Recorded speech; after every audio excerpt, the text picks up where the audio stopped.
In this video, I will show you 7 different shading techniques on real skin. I have already made a similar video on fake skin, but since many have asked if I could do it on real skin, I decided to demonstrate it again on real skin.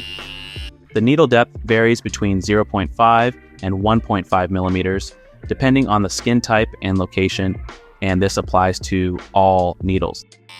The first technique I'll be covering is the push whip shading technique. I work here with 8 volts and a stroke of 3.3 millimeters. I am using a 9 Magnum soft edge needle. The needle extends 2 millimeters out of the cartridge. Now, let's move on to the technique. In my free hand, I hold a piece of paper towel and spray green soap on it so I can wipe away the excess ink later. Additionally, I use the rest of my free fingers to stretch the skin. The needle enters the skin vertically, and by adjusting the depth of the needle with hand movement, a gradient is created.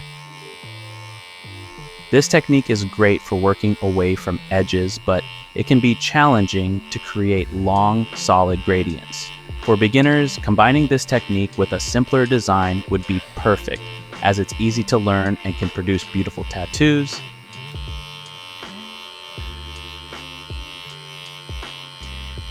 As you can see, I've achieved a nice shading effect using only black ink, with the shading resulting from the depth of the needle.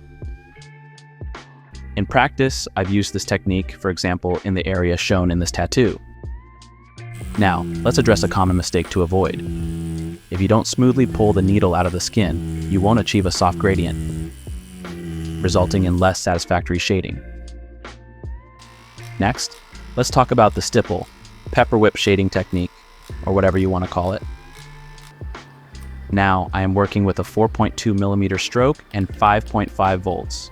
For this technique, I use a 7-round liner needle and let it extend 3 millimeters out of the cartridge.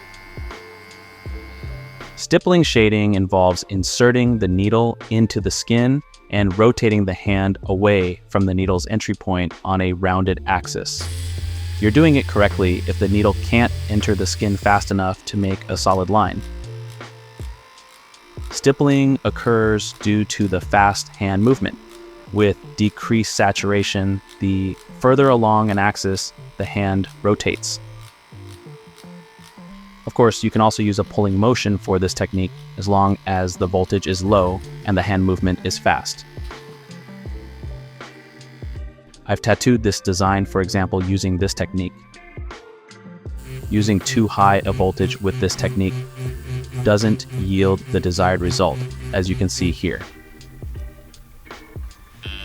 For the scumbling shading technique, I use a soft edge Magnum needle again, letting it extend about 2 millimeters out of the cartridge, and use 8 volts again. I set the stroke to 3.3 millimeters. With this technique, I make small circular motions, adjusting the depth of the needle with my hand movement to create shading. The slower the circular motions, the more solidly the ink is incorporated into the skin. Since I only want a light shading, I rotate the circular motions a bit faster. The texture created with this technique depends on the size of the circles and the pressure applied to the needle.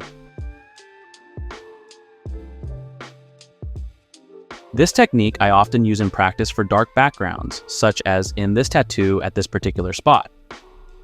It's crucial to use a Magnum needle with rounded corners for this technique.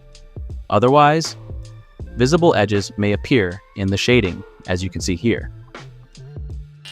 Now onto the pull whip shading technique. The settings remain the same as in the previous technique.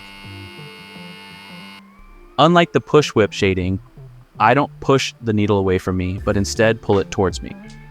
A significant advantage of this technique is that it's less aggressive on the skin. Whenever you pull a needle, it's less aggressive on the skin compared to pushing it away, which can result in less skin trauma. It's not just with this technique. Generally, a larger Magnum needle yields a softer shading.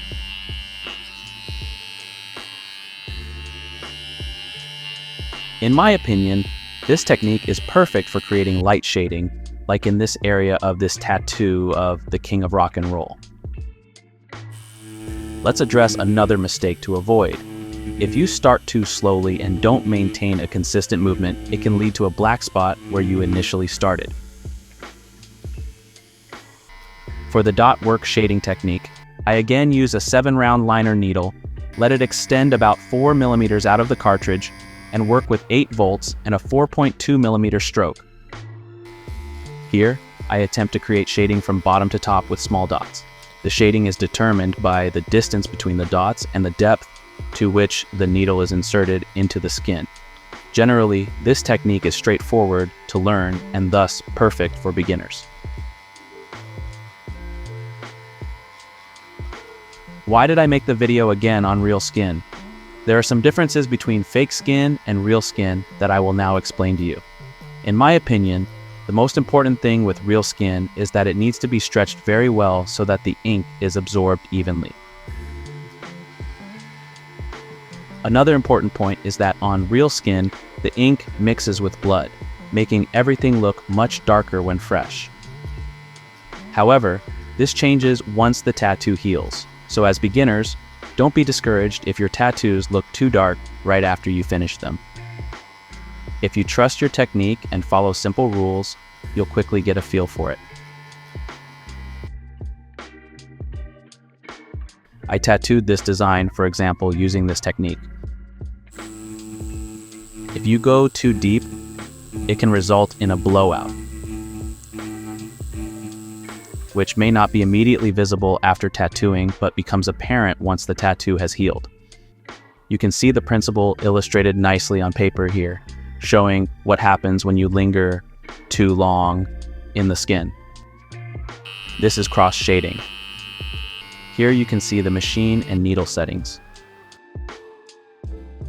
With this technique, I shade in 2 different directions.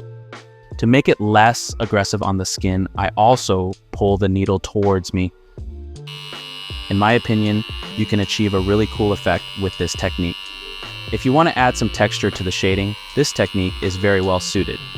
With the many lines close to each other, it looks like a very fine net, and over the years, it will get softer and softer. This technique could also be done with a liner needle to create the cross-hatching effect, as you can see beautifully illustrated in this picture.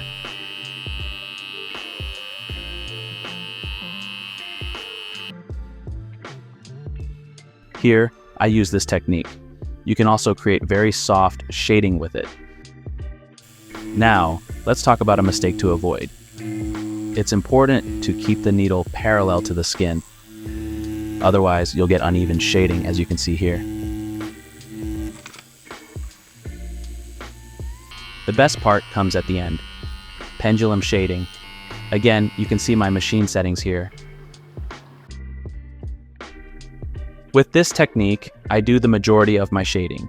This is how I hold the machine and move it evenly back and forth. I love this technique because it yields a soft shading in every direction, allowing for long, continuous shading. Even with round liner needles, you can tattoo this method excellently to create fine, detailed shading.